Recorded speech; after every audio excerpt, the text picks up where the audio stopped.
6 de dezembro, terça, lição 11, jovens, tema, negócio feito. A ideia de que Deus vive em um eterno presente nos parece intrigante, porque estamos limitados ao tempo, mas Ele não.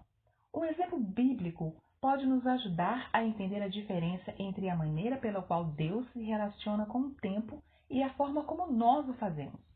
Antes do nascimento de Isaac, Deus disse a Abraão que ele seria o pai de muitas nações.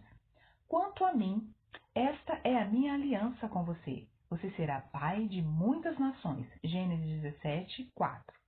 Nesse versículo, Deus estava falando a partir do ponto de vista de Abraão, porque ele ainda não era pai de muitas nações. No versículo seguinte, entretanto, Deus lhe disse que ele o havia feito pai de muitas nações, que era a perspectiva de Deus. Do ponto de vista de Abraão, a promessa ainda era futura, mas do ponto de vista de Deus, já era um negócio feito. O apóstolo Paulo confirma que essa avaliação do texto está correta. Na carta aos Romanos, o apóstolo remete a esses versículos em Gênesis. Leia Romanos 4,17. O comentarista Albert Barnes explica o argumento de Paulo em Romanos 4. Esses eventos que Deus prediz e promete são tão certos que pode falar deles como já existentes. Assim, em relação a Abraão, Deus, em vez de simplesmente prometer que o tornaria pai de muitas nações, fala disso como já feito. Eu o constituí.